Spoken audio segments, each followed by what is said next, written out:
Araw ng kasal ni Yoshi at Happy.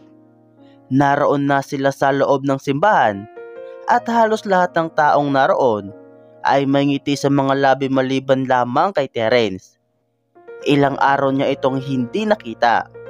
Hindi na rin ito nag-text sa kanya simula noong nasa hospital siya habang nagbabantay kay Koji. Aaminin niyang nakaramdam siya ng kalungkutan. Na-miss niya ito sa ilang araw na hindi niya ito nakita. Hindi na ito umatid ng last rehearsal nila sa simbahan noong isang araw. Inaasahan pa naman ni Yumi na magkikita sila noong araw na iyon, ngunit hindi nangyari. Naisa na niyang sulitin ang araw na naroon siya sa Pilipinas. Kahit panay kirot at hapdi lang sa kanyang puso ang hatid ni Terence sa kanya, ay mas gugustuhin niya pa rin nakikita ito. Napabuntong hininga siya. Ang lalim nun, be. Bulong ni Koji sa kanya. Madalas itong nakaakbay sa kanya dahil feel na feel nito ang pagiging nobyo niya. Minsan nga, iniisip niyang type rin yata siya ni Koji dahil overacting na ito. Pero sa tuwing maaalala niya kung paano ito makipaglaplapan noon sa boyfriend nitong American, ay biglang nawawala ang doda niya. Babaeng babae kasi talaga ang bruha. Baka trip lang talaga nitong pagsilusit ang ex-husband niya kahit nasuntok na ito sa mukha noong nakaraan. Kayong dalawa lang ng ex-hubby mo ang malungkot sa lahat ng tao dito sa simbahan. Pinahihirapan nyo lang ang mga sarili nyo. Bakit din na lang kaya kayo magbalikan? Lalo siyang nalungkot. Magbalikan? Katabi nga nito ngayon si Sofia. Nakayakap pa ang mga kamay ni Sofia sa braso ng dati niyang asawa. Mukhang pinipisil-pisil pa nito ng pasimple ang muscle ni Terence. Macho ba ha, Sofia? Kagigil ka. Naiinis na sigaw ng kanyang utak habang nakatingin siya sa mga ito. Nakaupo ang mga ito malapit sa unahan ng altar, kung saan naroon sa gitna ng altar ngayon ang ikinakasal na magkasintahan na si Yoshi at Happy. Nasa kabilang upuan naman sila ni Koji. Nakaakbay naman ito sa kanya at panay ang bulong nito. Mukha tuloy silang naglalambingan kahit hindi naman talaga. Imbis na sa seremonya ng kasal siya mag-focus, ay doon siya nagfo-focus kay Terence at Sofia. Blanko ang ekspresyon ng mukha ni Terence habang nakikinig lang ito sa seremonya ng kasal.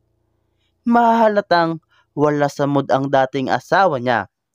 Wala kasing kangiti-ngiti ang mga labi nito.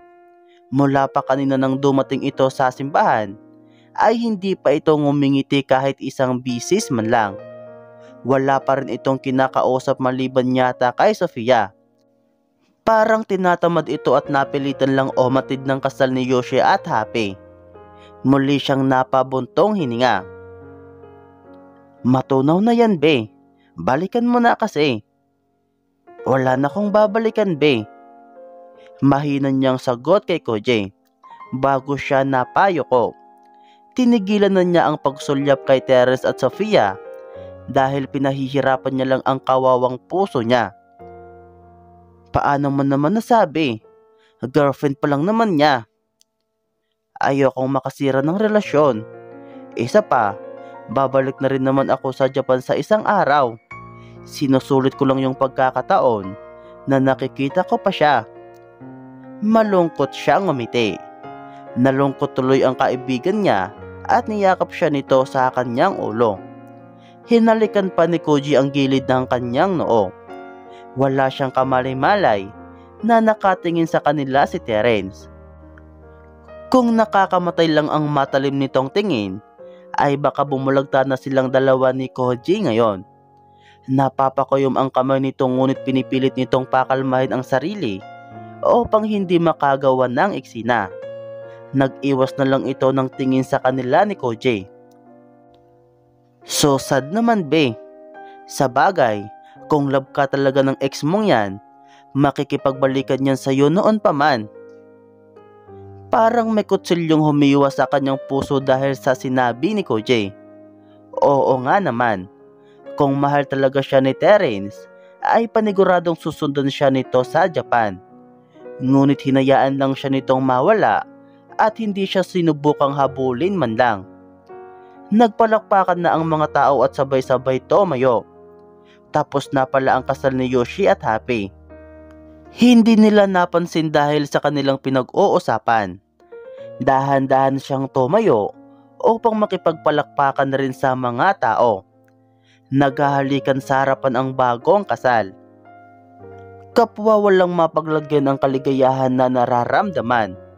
Habang nakatingin siya kay Yoshi at Happy, ay hindi niya maiwasan mapaiyak. Ito ang klase ng kasal na pinapangarap niya.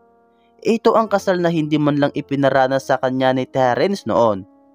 Bagkus ay niloko pa siya nito sa isang piking kasal. Muli na naman niyang naramdaman ang pamilyar na kirot sa kanyang puso. Pinunasan ni Koji ang luha sa kanyang mga pisngi. Be, someday, naniniwala ko, ikaw rin ikakasal at magiging masaya. I will pray for that day to come. At kapag dumating na ang araw na iyon, ako ang magiging pinakamasayang free mo. Dahil sa sinabi ni Koji, ay mas napaiyak siya. Agad siyang yumakap sa kaibigan niya. Naawa kasi siya sa kanyang sarili. Tumatanda na siya at hanggang ngayon ay wala pa siyang nahahanap na lalaking papalit kay Ace. Natatakot rin siya dahil hindi na siya birhen. Baka hindi siya seryosuhin ulit ng panibagong lalaking mamahalin niya. Ayaw na niyang masaktan muli. Kahit huwag na akong ikasal, basta hindi ko na maramdaman ang sakit, be. Bulong niya sa dibdib ni Koji. Panay ang halik nito sa kanyang buhok. Malambing kasi talaga si Koji at parang lalaki ito kung maglambing. Hindi sinasadyang napalingon siya sa kinatatayuan ni Terence. Natigilan siya nang makita ang gwapong mukha nito na tila nasasaktan habang nakatingin sa kanilang dalawa ni Koji. His eyes look so tired. He doesn't seem to handle the way Koji is hugging her with full of love. Saglit silang nagkatitigan ni Terence sa pagitan ng mga taong nagpapalakpakan. Pakiramdam ni Yumi na wala ang mga tao at lahat ng ingay sa paligid niya. At tanging sila lamang ang nakikita niya at tanging tibok lang ng kanyang puso ang kanyang naririnig. Terence, bakit parang nasasaktan ito habang nakatingin sa kanya? Bakit parang sinasabi ng mga mata nito na napapagod na ito at sumusuko na? Bakit nasasaktan na rin siya habang nakikita niyang nasasaktan ito? Bakit punong-puno ng emosyon ang mga mata nito? Tama ba sila Happy at Koji? Nagsisilos ba talaga ito kaya ito nasasaktan? Mahal ba siya nito? May nararamdaman pa ba ito sa kanya? O may nararamdaman ba talaga ito para sa kanya? Naguguluhan siya at nalilito. Ayaw niyang umasa pero sa paraan ng pagtingin nito sa kanya ngayon ay pakiramdam niya ay sobrang nasasaktan ito. Para bang gusto siya nitong ilayo kay Koji at para bang gusto nitong makipagbalikan na rin sa kanya. Tama kaya ang iniisip niya? O baka masaktan lang siya, lalo kung mali siya. Ang daming tanong sa kanyang isip at puso ngunit wala siyang lakas ng loob. Alamin ang totoong nararamdaman nito para sa kanya. Hanggang sa nag-iwas ito ng tingin sa kanya at tumalikod na. Nakapamulsa itong lumabas ng simbahan. Sinundan naman agad ito ni Sofia. Lalo siyang napaiyak at walang magawa kundi umiyak ng pasimple sa dibdib ni Koji. Shh, taan na be. Sa tingin ko kailangan yung dalawa ng closure. Pareho kayong nahihirapan be. I saw him looking at us. Para siyang pinagbagsakan ng langit at lupa habang yakap kita. Why don't you give him a chance be? Gusto niya sanang sabihin kay Koji na nakita niya rin kung paano sila tignan ni Terence. and it really breaks her heart. Nang mahimasmasan siya, ay lumapit na sila sa bahagong kasal. Binati nila ito. Nagpaalam rin siya kay Yoshi at Happy na hindi na siya pupunta sa resepsyon ng kasal ng mga ito. Naunawaan naman siya ng dalawa, kaya naman nauna na siyang bumalik sa kanyang hotel room. Nais niyang magmukmok at umiyak magdamag. Hinatid siya ni Koji sa sakayan ng taksi. "Sure ka? Hindi ka na makikikain sa resepsyon, be? Ayos ka lang ba?" Tumango siya. "Masisira ko lang ang positive vibes ng kasal nila Yoshi at Happy. Masyadong mabigat ang puso ko, be." "I understand. Mag-ingat ka, ha?" Tumango siya. Niyakap siya nito bago siya sumakay sa loob ng taxi patungo sa hotel room niya. Sayang lang ang binayad ni Happy sa hair and makeup niya dahil hindi man lang siya nakapagpicture kasama ito. Nahihiya siya sa mag-asawa pero anong gagawin niya? Masyado siyang nalulungkot. Parang bumalik kasi sa kanya ang eksena noong araw na ikasal silang dalawa ni Terence. Kahit magulo at sapilitan ang kasal nilang iyon, itatago niya pa rin sa kaibuturan ng kanyang puso ang gabing na ikasal siya sa nag-iisang lalaking minahal niya. Kahit papiking kasal lang iyon. Pagdating niya sa kanyang hotel room, ay nagpalit na agad siya ng pantulog na damit.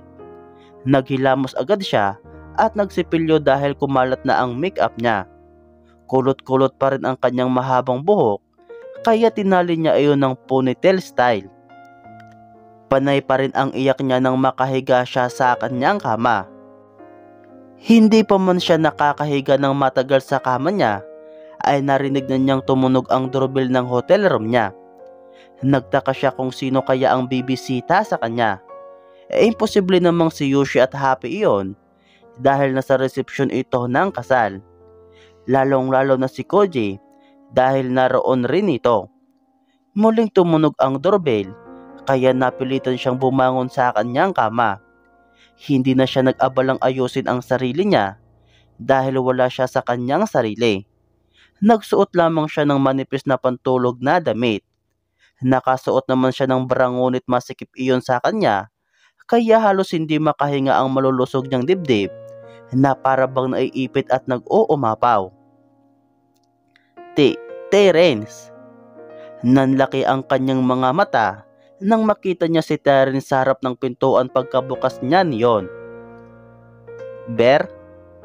Alok nito sa kanya habang may dala itong supot na punong-puno ng mga bear in can. May dala rin itong chicken wings box. Hindi na ito nakasuot ng tuxedo katulad ng suot nito kanina sa simbahan. Tanging white t-shirt na lang ang suot nito at black pants. Medyo namumugto rin ang mata nito katulad niya, pero hindi siya sigurado dahil baka kakagising lang nito. Bakit ka nandito?